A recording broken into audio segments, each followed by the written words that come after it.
12वीं परीक्षा विशेष मार्गदर्शन की श्रृंखला में बहुत बहुत स्वागत है आपका। आज हम आपके बीच में हैं संचार व्यवस्था से जुड़े प्रमुख प्रश्नों के साथ। जैसा कि विदित है कि इसकी श्रृंखला में हम आपके बीच में आते हैं टॉपिक वाइज प्रमुख प्रश्नों के साथ, और आज हमारे बीच में जो प्रतिभागी हैं उनके नाम की पर्ची नेम बॉक्स में डाल दिया गया है। हम सबसे पहले आमंत्रित करते हैं डिम्पल को कि वो आएंगी और इस बॉक्स में से आज एक पर्ची खींचेंगी, जिनके नाम भी उसमें होंगे उन्हें हम आमंत्रित करेंगे। स्वागत है आपका, आइए खींचिए।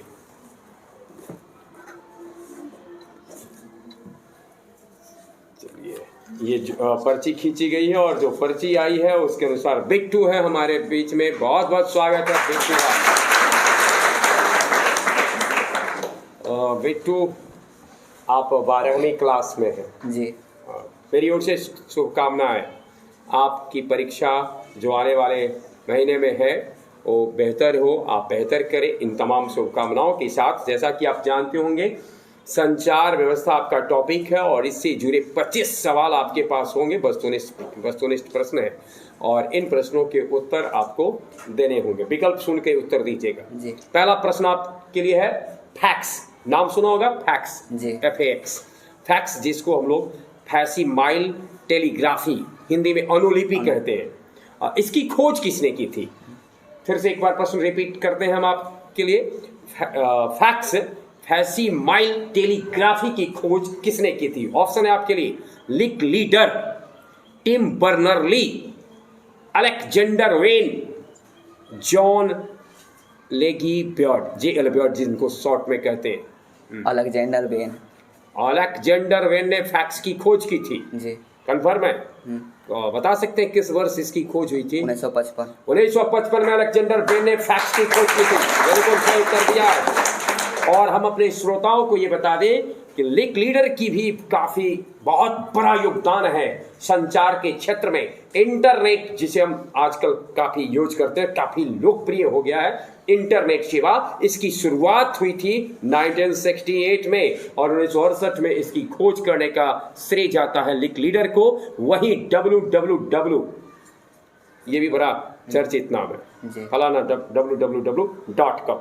www वर्ल्ड वाइड वेब जिसका फुल फॉर्म होता है, इसकी खोज टिम बर्नर-ली ने की थी और अलेक्जेंडर वेन ने फैक्स की खोज की थी। वही JL ब्यॉर्ड साहब को भला कौन नहीं जानता है, टेलीविजन की खोज करने का श्रेय उनको जाता है। 1936 में टेलीविजन प्रसारण सेवा की शुरुआत हुई JL ब्यॉर्ड के द्वारा।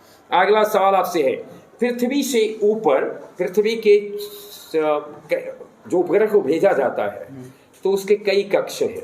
एक कक्ष है भू स्थिर कक्ष। इसका नाम भू स्थिर कक्ष इसलिए रखा गया है क्योंकि उस कक्ष में जब कोई उपग्रह रहता है तो धरती पर से देखने पर वह स्थिर नजर आता है। स्थिर इसलिए नजर आता है क्योंकि उसके घूमने की दिशा वही होती है जो धरती के घूमने की दिशा है और चाल भी वही होती है जो धरती की चाल है। तो भू स्थिर कक्ष की ऊंचाई आपको बतानी है, यानी धरती से लगभग कितनी ऊंचाई पर भू स्थिर कक्ष है, जिसको कि भू तुल्यकारी कक्ष भी कहते हैं या भू अस्थायी कक्ष। भू स्थिर कक्ष, भू अस्थायी कक्ष, भू तुल्यकारी कक्ष कहते हैं। उसकी ऊंचाई 3000 किलोमीटर, 30,000 किलोमीटर, 40,000 किलोमीटर, 35,930 किलोमीटर।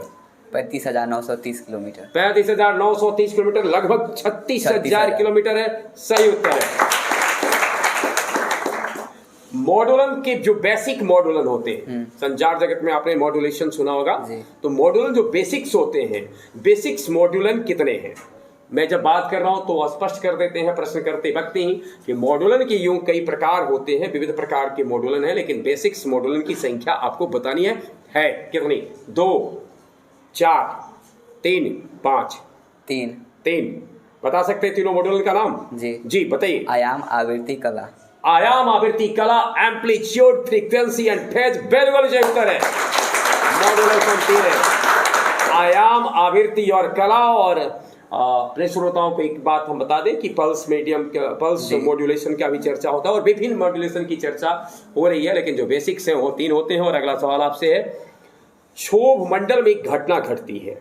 आप जब कुछ ऊंचाई पे जाएंगे तो टेम्परेचर में 1 डिग्री सेंटीग्रेड की कमी हो जाती है। इस घटना को सामान्य क्षति दर कहते हैं। तो ये सामान्य क्षति दर के लिए जो ऊंचाई है, यानी कितना डिग्री सेंटीग्रेड कितने मीटर की ऊंचाई जाने पर टेम्परेचर में 1 डिग्री सेंटीग्रेड की कमी होती है, और ये एक परिवर्तन केवल क्षोभ मंडल में होता है। आपको बताना है, और विकल्प आपके लिए है 100 मीटर, 1000 मीटर, 165 मीटर और 170 मीटर। 165 मीटर। 165 मीटर की ऊंचाई पर जाने पर टेम्परेचर में 1 डिग्री सेंटीग्रेड की वृद्धि होती है, कमी होती है जी, कमी होती है। बिल्कुल सही उत्तर दिया है। पृथ्वी के ठीक ऊपर, यानी जो पृथ्वी का जो वायुमंडलीय परत है, तो पृथ्वी के वायुमंडल को कई परतों में बांटा गया है। तो पृथ्वी की सतह से जब ठीक ऊपर की बात की जाएगी तो कौन सा मंडल है? समताप मंडल, क्षोभ मंडल, आयन मंडल, मध्य मंडल। क्षोभ मंडल। इसके बाद समताप, उसके बाद मध्य, उसके बाद आयन, और उसके बाद बहिर्। बिल्कुल सही उत्तर है, क्षोभ मंडल। धरती की सतह से ठीक सटा हुआ मंडल है क्षोभ मंडल। और अगला सवाल आपके लिए है, रेडियो तरंग का परावर्तन किस मंडल से होता है? समताप मंडल से नहीं, मध्य मंडल से नहीं, ये भी नहीं, क्षोभ मंडल से नहीं, आयन मंडल से होता है। करेक्ट आंसर है। डिजिटल सिग्नल जो होता है, आंगिक संकेत, इसके लिए जो पॉसिबल वैल्यू है वो क्या क्या है? ऑप्शन आपके लिए 0 तथा 1, बी में सभी मान जो 0, 1, 2, 3, 4, 5, 6, 7, 8, 9, सी में 0 तथा 1 के बीच के सभी मान, फ्रैक्शनल वैल्यू भी हो सकते हैं। डी इनमें से कोई नहीं। 0 तथा 1 ही, यानी डिजिटल सिग्नल्स में केवल 0 और 1 से ही सिग्नल्स होते हैं। करेक्ट आंसर है। सूचना का मात्रक निम्न में से कौन है? बीट, हर्ट्ज, वाट, नन। इनमें से कोई नहीं। बीट बिल्कुल सही उत्तर है। जीपीएस, वाह क्या बात। जीपीएस का फुल फॉर्म मैं बोलूंगा, आपको बताना है कि कौन सही है। Global positioning satellite, global positioning system, gross product of sugar और goods product system. Global positioning system is the full form of GPS. बिल्कुल सही है। बीईआर, एक बार फिर से आ गया फुल फॉर्म पर। बीईआर का आशय है bit efficiency ratio, bit error ratio, band efficiency ratio और बिट एरर रेशियो, बिट त्रुटि अनुपात। बिल्कुल सही है। पल्स मॉड्यूलेशन, जिसकी चर्चा मैंने पीछे किया था, इसमें क्या होता है? पल्स की ऊंचाई का मॉड्यूलन होता है, पल्स की चौड़ाई का मॉड्यूलन होता है, पल्स की स्थिति का मॉड्यूलन होता है, सबका होता है। यानी पल्स की ऊंचाई, पल्स की चौड़ाई, पल्स की स्थिति, सबका मॉड्यूलन होता है। करेक्ट आंसर है। वही आपके लिए अगला सवाल आपसे है जो 12वां है कुल मिलाकर के, और आपको बताना है एनालॉग संचार पद्धति, एनालॉग संचार संबंधित है आयाम मॉड्यूलन से, आवृत्ति मॉड्यूलन से, कला मॉड्यूलन से, इनमें से सभी से, इनमें से किसी से नहीं? इनमें से सभी से। अच्छा जी, किसी से नहीं, ऐसा नहीं ना? नहीं, सभी से। हाँ, करेक्ट आंसर है। आवृत्ति मॉड्यूलन में सिग्नल प्रभावित करता है, आवृत्ति मॉड्यूलन में सिग्नल प्रभावित करता है आयाम को, आवृत्ति को, आयाम और आवृत्ति दोनों को, ना तो आयाम को ना आवृत्ति को। अच्छा, ये नाम से ही पकड़ लिए ना, आवृत्ति मॉड्यूलन, इसलिए आवृत्ति को ही प्रभावित करता होगा। बिल्कुल। चलिए 14वां प्रश्न आपके लिए है, प्रकाशिक तंतु की बैंड की चौड़ाई कितनी है? प्रकाशिक तंतु ऑप्टिकल फाइबर की बैंड की चौड़ाई है 10 के पावर 10 हर्ट्ज, 10 के पावर 11 हर्ट्ज, 10 के पावर 12 हर्ट्ज, 10 के पावर 8 हर्ट्ज, 10 के पावर 11 हर्ट्ज, 10 के पावर 11 हर्ट्ज। बिल्कुल सही उत्तर है। 15वां प्रश्न हम आपसे पूछे, इससे पहले हम एक जानना चाहते हैं कि आपका पसंदीदा विषय कौन सा है? यानी जो आप तैयारी कर रहे हैं 12वीं में, ये तो एक अलग बात है कि सारे विषयों की तैयारी करनी होती है, संतुलित तैयारी करनी होती है, लेकिन ऐसे आप पसंद कौन सा विषय करते हैं विशेष रूप से? केमिस्ट्री विशेष रूप से पसंद करते हैं। चलिए अगला सवाल आपके लिए है, छिन्नता को मापने के लिए कौन सा मात्रक इस्तेमाल होता है? Ohm, ampere, volt, decibel. Decibel. Decibel is the right answer. एक बाइट में कितने बीट होते हैं? 1 बाइट जी में कितने bit? BYT byte, number of bits.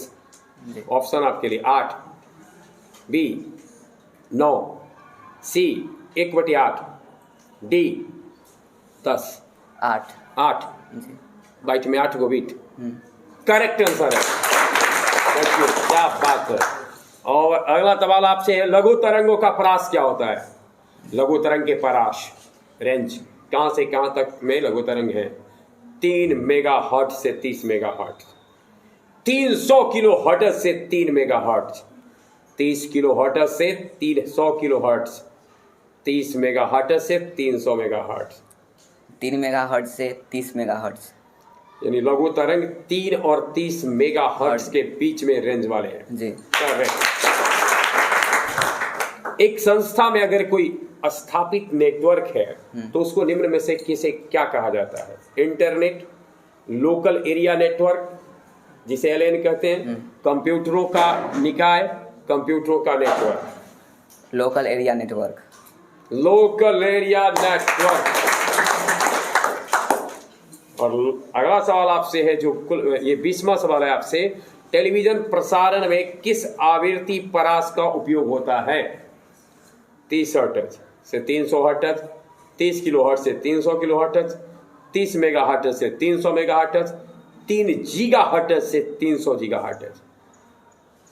फिर से बोलो। पहला है 30 हर्ट्ज से 300 हर्ट्ज, दूसरा है 30 किलो हर्ट्ज से 300 किलो हर्ट्ज, तीसरा है 30 मेगा हर्ट्ज से 300 मेगा हर्ट्ज, और चौथा है 30 गीगा हर्ट्ज से 300 गीगा हर्ट्ज। 30 मेगाहर्ट्ज से 300 मेगाहर्ट्ज। 30 मेगा हर्ट्ज से 300 मेगा हर्ट्ज तक। जी सही है? कैसे? अच्छा, बिल्कुल सही है। तंतु प्रकाश की, ऑप्टिकल फाइबर की खोज किसने की थी? मार्कोनी साहब ने, जगदीश चंद्र बोस ने, बेल लैबोरेटरीज ने, मोर्स ने। बेल लैबोरेटरीज ने। बेल लैबोरेटरीज ने ऑप्टिकल फाइबर बनाया और बाद में बहुत क्रांति हो गए। सूचना जगत में भी इससे क्रांति आई, चिकित्सा जगत में भी इसके काफी उपयोग हुए और बहुत बहुत बड़ा क्रांति इसके साथ हुआ। और वो वर्ष था 1975 का जब बेल लैबोरेटरीज ने इसको बनाया था। आपने सही उत्तर दिया। और 22वां प्रश्न आपके लिए, भूतरंग संचरण की प्रमाणिक आवृत्ति परास है। ऑप्शन है आपके लिए 5 मेगाहर्ट्ज से अधिक, 3 मेगाहर्ट्ज से अधिक, 1 मेगाहर्ट्ज से अधिक या बराबर। जी 1.5 किलोहर्ट्ज से अधिक या बराबर। 1 मेगाहर्ट्ज से अधिक या बराबर। करेक्ट है। और अब मैं जो आपसे पूछूंगा उसमें आपको कुछ फुल फॉर्म बताने हैं, यानी 23वां, 24वां, 25वां प्रश्न आपके लिए जो है वह फुल फॉर्म के लिए है। RADAR, रडार का फुल फॉर्म क्या होता है? Radio dedication of ranging. थोड़ा धीरे धीरे बोलिए ताकि सुनाई दे सके। Radio dedication of ranging. ऐसे ही शुद्ध बोलेंगे, radio detection and ranking. Radio detection and ranking is the right answer. और अगला LASER, लेजर। लाइट। हाँ ठीक है, लाइट।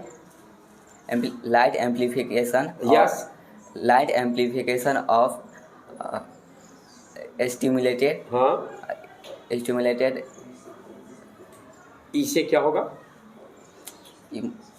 एमिशन। इमिशन। और आर से रेडिएशन। देखिए आप थोड़ा सा स्पष्ट ध्यान में। L for light, A for amplification, S for stimulated, E for emission and R for radiation. फिर से light, amplification, stimulated, emission, radiation. अब खाली क्या है कि प्रीपोजिशन को ठीक कर देना। Light amplification by stimulated emission of radiation, ये है लेजर का full form. And now maser, MASER। Microwave. हाँ, बाकी उसी तरह से। माइक्रोवेव के बाद सब कुछ उसी तरह से। Microwave amplification by stimulated emission of radiation, यानी कि लेसर और मेसर में ASER वही है, A फॉर एम्पलीफिकेशन, फिर से ध्यान में रखेंगे, A for amplification, S for stimulated, E for emission and R for radiation. L में लाइट, M पर M में मेजर में माइक्रो वेव। आपने इस प्रकार से क्विज कॉन्टेस्ट में आकर आपने 25 में से जो वैकल्पिक प्रश्न थे 22, उनके सबके सब सही उत्तर दिए। 23वां, 24वां, 25वां प्रश्न भी आपके अंशतः थोड़ा सा सुधार की आवश्यकता रही, लेकिन आपने शानदार तैयारी की है। तमाम शुभकामनाओं के साथ एक बार फिर से हमारे यहाँ आने के लिए बहुत बहुत बधाई।